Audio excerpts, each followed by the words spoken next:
Hello friends, नमस्कार। आप सभी को नमस्कार। सभी का वेलकम इस क्लास में। You all are welcome to this class. Confirm करें आपका ऑडियो वीडियो एक्सेसिबल है। Please confirm your audio and video accessible to you, they are okay. So कर दीजिए confirm quickly so that we can start. So all those students who have already joined the live class तो quickly confirm कर देंगे आपका audio और video accessible है आपको। तो चलिए शुरू करते हैं आज का डिस्कशन। सो हम कंटिन्यू कर रहे हैं मॉड्यूल ए चैप्टर 1 को लेकर के, जिसमें चेंज मैनेजमेंट का टॉपिक हम डिस्कस कर रहे हैं। सो चेंज मैनेजमेंट में देयर आर डिफरेंट मॉडल्स, जिसमें हमने कर्ट लेविन के मॉडल को लास्ट सेशन में डिस्कस किया था, और अब हम बात करेंगे मैकिन्से के 7S मॉडल को। सो मैकिन्जी का ये 7S मॉडल क्या है? So this was developed by consultants working for McKinsey and company in the late 70s। तो इसको किसने डेवलप किया? वो कंसल्टेंट्स जो मैकिन्से एंड कंपनी के लिए काम कर रहे थे, and this was done in the 70s। सो जैसा इसका नाम है, तो इसमें 7S यानी 7 ऐसे एस्पेक्ट्स हैं जो इसको अफेक्ट करते हैं। तो first is strategy, second one is structure, third one is systems, then value, style, staff and skills. तो यहां पे वैल्यूज मीन्स शेयर्ड वैल्यूज। तो दीज आर 7S। सो ये मॉडल मैकिन्से एंड कंपनी के कंसल्टेंट्स ने डेवलप किया। So first of all strategy. So strategy क्या है? It is a game plan to overcome rivals and achieve objectives. तो strategy एक game plan है, तो जिसमें जो राइवल्स हैं, कॉम्पिटिटर्स हैं, उनके ऊपर काबू रखना और अपने ऑब्जेक्टिव्स को अचीव करना। It involves development of a step by step procedure for और फ्यूचर प्लान। तो इसमें क्या इन्वॉल्व रहता है? स्टेप बाय स्टेप प्रोसीजर्स को और फ्यूचर प्लान्स को डेवलप करना, और ऑब्जेक्टिव रहेगा जो राइवल्स हैं, कॉम्पिटिटर्स हैं, उनसे आगे चलना। So this is strategy part. Now second one is the structure. So structure is the stage or characteristics that pertains to the divisions of the organization or the structure it follows. तो structure किसको relate करता है? तो ये relate करता है organisation के जो डिविजन्स हैं और ऑर्गेनाइजेशन में जो स्ट्रक्चर को फॉलो करना होगा to implement the change. So change management के लिए तो ऑर्गेनाइजेशन के अंदर डिविजन्स क्या क्या होंगे और किस स्ट्रक्चर को फॉलो किया जाएगा।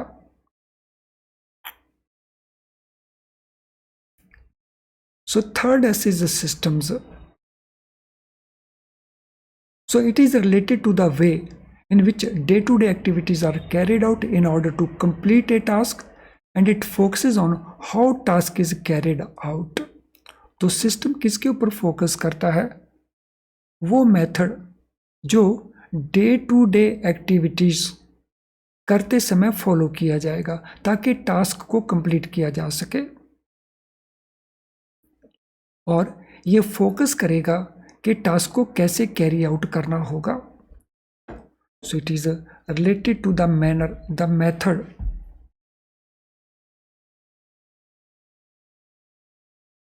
in which day-to-day activities will be carried out, ताकि टास्क को कंप्लीट किया जा सके।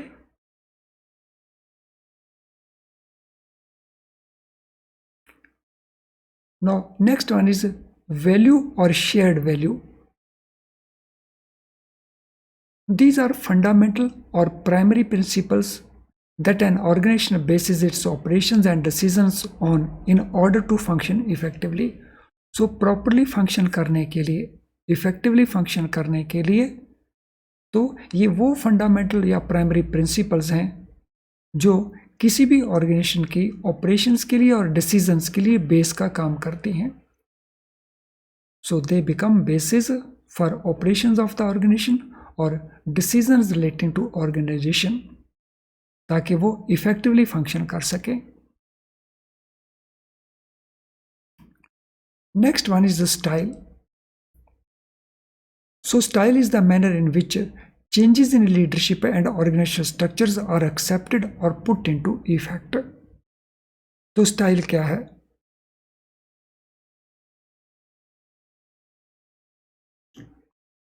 So style वो मैनर है in which changes in leadership and organizational structure are accepted or put into effect.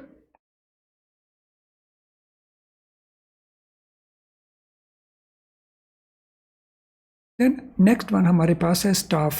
So it can refer to either the workforce as a whole or individual employees as well as their individual capacities for work. तो staff में क्या element है? So either workforce as a whole और individual employees, और उसके साथ साथ individuals की capacity for work.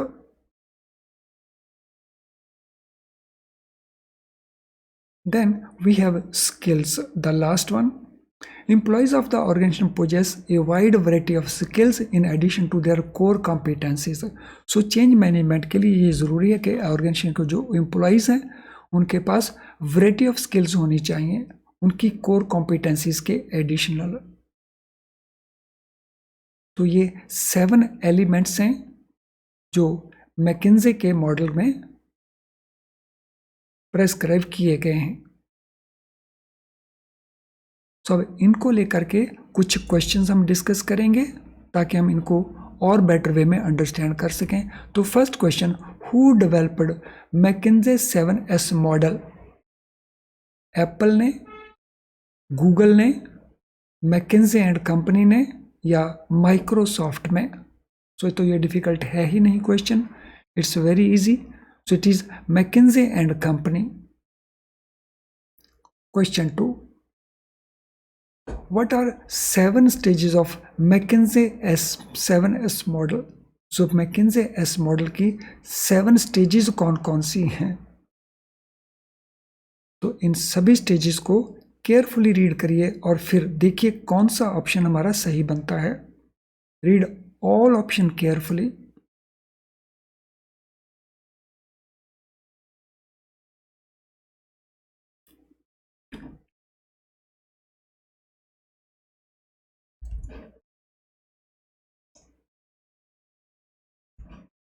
Steps, stages, procedures, values, styles, staff and skills. यहाँ पे प्रोसीजर आ गया तो ये ऑप्शन तो देखने की ज़रूरत नहीं है। Strategy, structure, systems, values, style, staff, skills. Strategy, structure, systems, vision, तो ये हमारा विजन आ गया, ये भी सही नहीं हो सकता। Structure, strategy, systems, values, style, staff and standards, तो यहाँ पे स्टैंडर्ड आ गया तो ये भी सही नहीं हो सकता। तो the only part which is correct is B, तो बी पार्ट हमारा आंसर है। Which stage is McKinsey 7S model pertains to division of the organisation और स्ट्रक्चर इट फॉलोज? तो इस मॉडल में कौन सा पार्ट रिलेट करता है डिविजन ऑफ ऑर्गेनाइजेशन और स्ट्रक्चर इट फॉलोज को? Strategy part, structure part, shared values part और style part.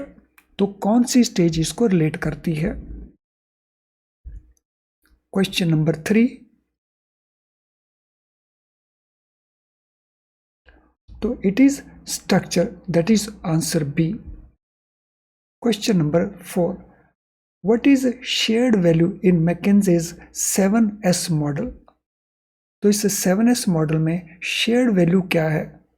Workforce as a whole and individual employees, how change in leadership and organizational structure are accepted or put into effect, the manner in which day-to-day activities are carried out, or fundamental or primary principles that organization bases its operations and decisions on। तो shared value को लेकर के हमने बताना है which option is most appropriate one। Question number 4, तो answer इसमें है हमारा डी, फंडामेंटल और primary principles that organisation bases its operations and decisions on. तो ऑर्गेनाइजेशन के जो फंडामेंटल प्रिंसिपल्स हैं या प्राइमरी प्रिंसिपल्स हैं जिनके बेसिस के ऊपर ऑर्गेनाइजेशन की ऑपरेशंस और डिसीजंस बनते हैं। What is a style in McKinsey's 7S model? तो इस मॉडल में स्टाइल क्या है? Game plan to overcome rivals and achieve objectives, manner in which change in leadership and organizational structure are accepted and put into effect, workforce as a whole or individual employees, or employees of the organization possess a variety of skills। तो हम यहाँ पे बात कर रहे हैं style stage का।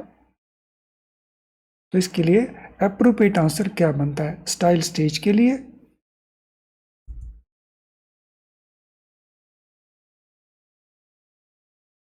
तो answer here is B, the manner in which changes in leadership and organizational structure are accepted and put into practice। What is the staff aspect in McKinsey's 7S model? जो staff aspect है, stage है, इस model में वो क्या है? Game plan to overcome rivals and achieve objectives, workforce as a whole or individual employees, employees of the organization possess a variety of skills, or division of the organization or structure it follows। तो यहाँ staff किसको relate करता है? Question number 6, what shall be the answer?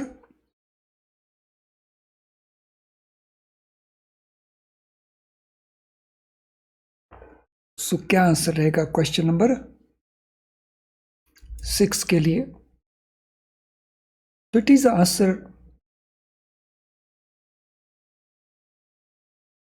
B, workforce as a whole or individual employees।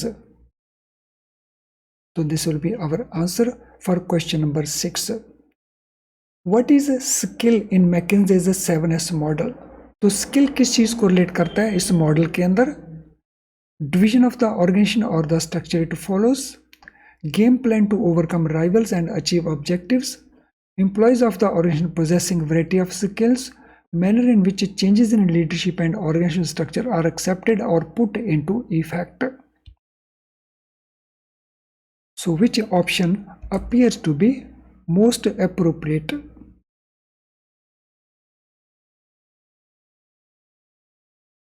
So it is option C, जो organisation के employees हैं उनके पास variety of skills होनी चाहिए। Which stage of McKinsey 7S model focuses on how day-to-day activities are carried out to complete the task? तो कौन सी stage है इस मॉडल के अंदर जो फोकस करती है कि जो डे टू डे एक्टिविटीज हैं उनको टास्क कंप्लीट करने के लिए कैसे यूज किया जाता है? स्ट्रेटेजी, स्ट्रक्चर, शेयर्ड वैल्यूज और systems. So day-to-day activities carried out to complete the task, इनमें से किसको रिलेट करता है? Question number 8। So it relates to the systems। चलिए फ्रेंड्स, अब हम नेक्स्ट मॉडल के ऊपर चलते हैं। सो नेक्स्ट मॉडल है जॉन पी कॉटर्स का। तो इनका मॉडल है चेंज मैनेजमेंट प्रिंसिपल्स के नाम से। इससे पहले कि हम इस मॉडल के ऊपर डिस्कशन करें तो क्विकली मुझे ज़रा बता देंगे अभी तक जो कुछ हमने किया है, so that is properly understood to you, तो उसको हमने ठीक से अंडरस्टैंड कर लिया है और हमारे कोई क्वेश्चंस नहीं है, तो क्विकली टाइप कर देंगे NQ, नो क्वेश्चन। यस कर दीजिए quickly, confirm that you have been able to understand everything properly.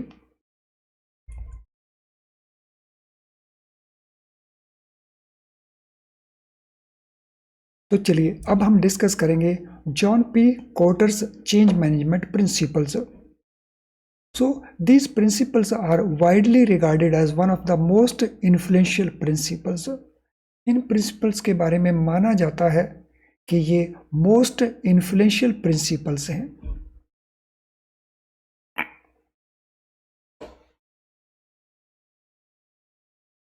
Quarters theory of change management is structured in 8 phases. तो इनकी जो थ्योरी है उसको 8 फेजेस में स्ट्रक्चर किया हुआ है।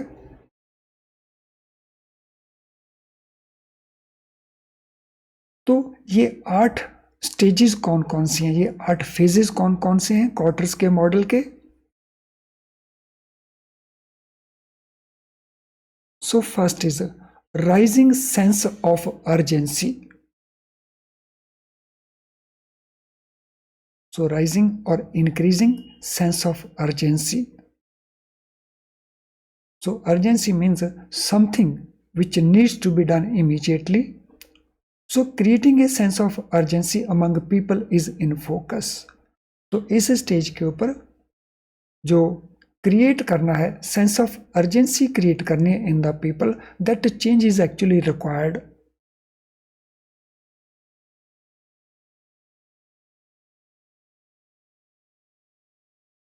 The goal here is to encourage people to act and move closer to achieving their goals. तो यहाँ पे लोगों को encourage करना है कि वो एक्शन में आए और जो उनका गोल है उसको अचीव करने के क्लोजर हों।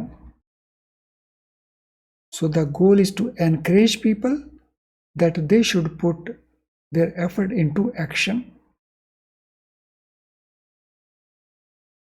Now, second stage is putting together the team.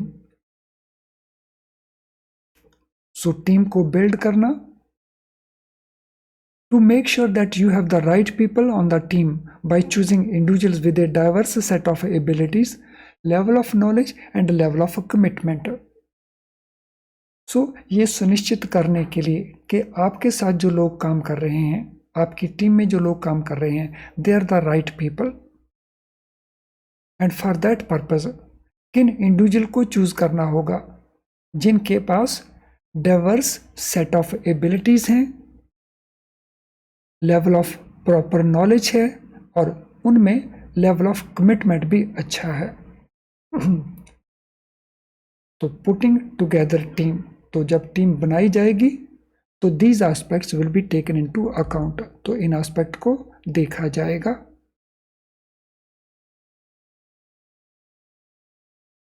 Diverse set of abilities, level of knowledge and level of commitment of the people. Now third stage है getting the vision right. So getting the vision right by considering the strategy.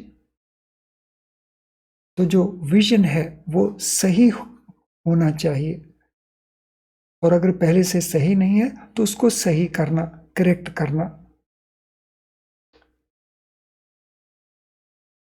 So how it will be done? Getting the vision right by considering the strategy and creativity, emotional connection and goals. तो इसमें focus में रहेंगे strategy and creativity, emotional connection and goals. तो this will be relating to getting the vision right. So ये third stage है। Now fourth stage communicating. It places a significant emphasis on communication with individuals concerning the change itself and necessity for it. तो यहाँ पे significant emphasis place किया जाता है, जोर देकर के बात की जाती है ऑन कम्युनिकेशन। उन इंडिविजुअल के साथ जो चेंज के साथ कंसर्न्ड है, so it places a significant emphasis on communication.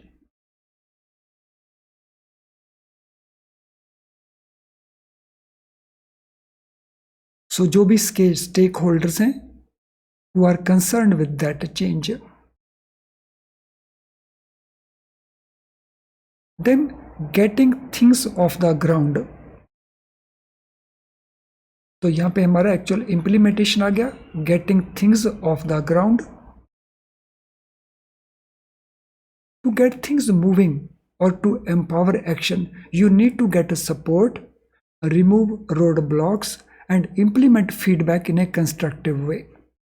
तो अगर हमने आगे मूव करना है तो उसके लिए हमें सपोर्ट की जरूरत रहेगी, जो रोड ब्लॉक्स हैं उनको रिमूव करना होगा,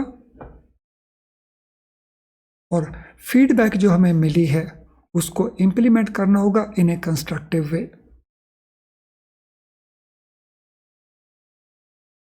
So this is stage number 5, getting things off the ground. This is necessary to get things moving or to empower the action. Now 6 is concentrating on goal for the near term. So concentrate करेंगे उस गोल के ऊपर जो near term का goal हो। Near term means short term. So इस stage में concentrate किया जाएगा on short term objectives while breaking down the larger objective into more manageable sub goals. तो यहाँ पे जो ब्रॉडर गोल है उस ब्रॉडर गोल को सेग्रीगेट कर लिया जाएगा इनटू सब गोल्स।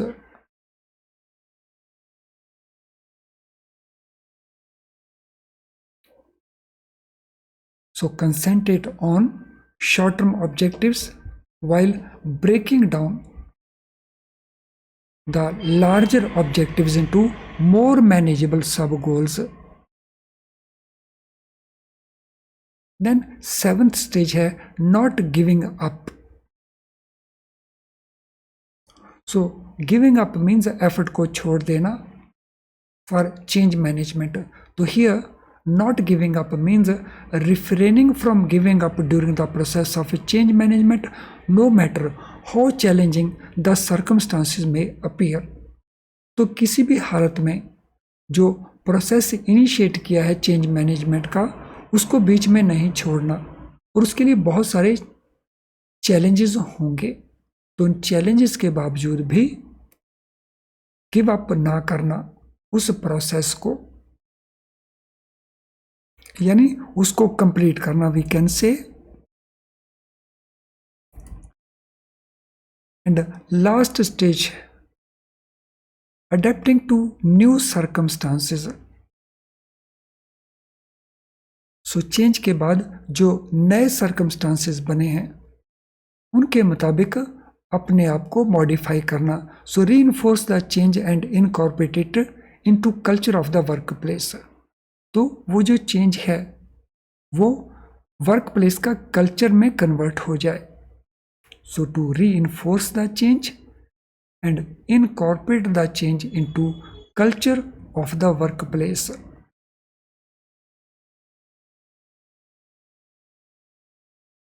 तो 8 ये प्रिंसिपल हैं क्वार्टर के relating to change management.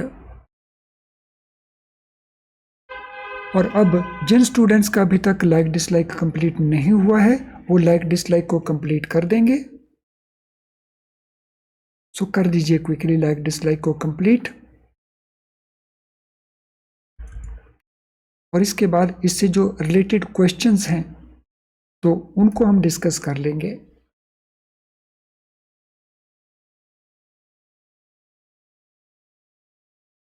Yes, quickly like dislike complete कर दें। तो चलिए हम क्वेश्चन को शुरू करते हैं। What is John P quarters theory of change management structured in? तो ये हमारे ऑप्शंस हैं, 6 फेजेस में, 8 फेजेस में, 10 फेजेस में या 12 फेजेस के अंदर। I think now the answer is very simple, very easy. तो देर आर 8 फेजेस। तो चेंज मैनेजमेंट की उस थ्योरी को 8 फेजेस में स्ट्रक्चर किया हुआ है। What is focus of first stage of Kotter's model? जो फर्स्ट स्टेज है कॉटर मॉडल का, उसका फोकस किसके ऊपर है? Creating sense of urgency, building diverse team, communicating effectively या सेलिंग शॉर्ट टर्म गोल्स। तो फर्स्ट स्टेज का फोकस किसके ऊपर है?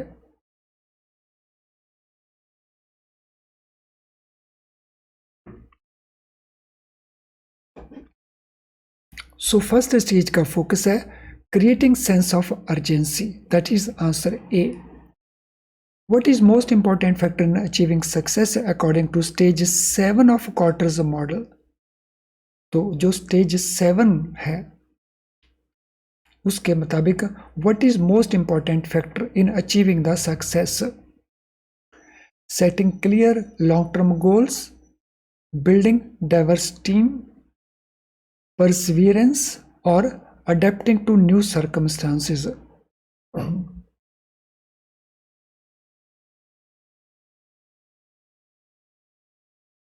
सो question number 5, 7th stage related करती है किसको? Not to give up. और वहां पे रोल आता है परसिवेरेंस का, यानी धीरज बंधाए रखना। What is focus of stage 2 in quarters model? So stage 2 का फोकस कहां पे है कॉटर मॉडल के अंदर? Creating sense of urgency, building diverse team, communicating effectively and setting short term goals. Second stage का फोकस इनमें से किसके ऊपर है?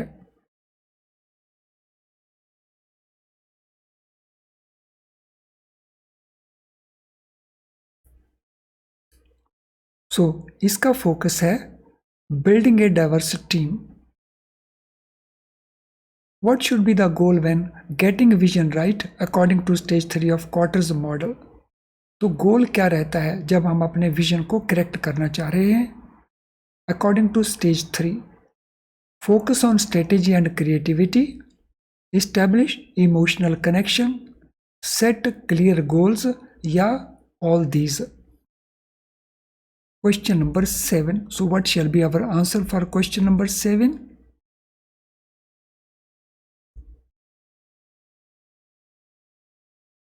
तो आंसर हमारा यहां पे रहेगा all these aspects, all the above. What should be done to reinforce change and incorporate it into workplace culture according to stage 8 of Kotter's model? So इस मॉडल के स्टेज 8 के अंदर what needs to be done to reinforce the change and incorporate it into the workplace culture? So what is required here? तो यहाँ पे किस चीज की जरूरत है? Persevere through challenging circumstances, focus short-term goals, adapt new circumstances, reinforce the change.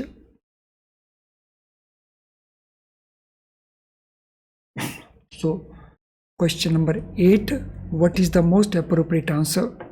Question number 8 के लिए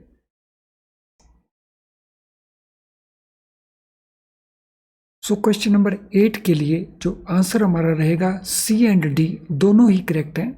तो चेंज को, न्यू सर्कमस्टांसिस को अडेप्ट करना और चेंज को रीइंफोर्स करना, तो हमारे दोनों ही आंसर इसके अंदर करेक्ट रहेंगे। वेल फ्रेंड्स, अब हम इस सेशन को वाइंड अप करेंगे, लेकिन वाइंड अप करने से पहले इस सेशन से रिलेटेड अगर आपका कोई भी क्वेश्चन हो तो आप उसको टाइप कर सकते हैं इस वीडियो के कमेंट बॉक्स के अंदर। कमेंट बॉक्स को यूज करिए, वहां पे आप अपना क्वेश्चन टाइप कर सकते हैं which we will suitably answer. और अगर आपका कोई रिक्वायरमेंट है हमारी प्रोडक्ट्स को लेकर के तो आप हमें यहाँ पे मेल कर सकते हैं या हमारी ऐप में जा सकते हैं, वहाँ पे मैसेज बॉक्स को भी आप यूज़ कर सकते हैं टू प्रोवाइड योर क्वेरी। तो चलिए अब इस सेशन को वाइंड अप किया जाए। Thank you friends, all the best.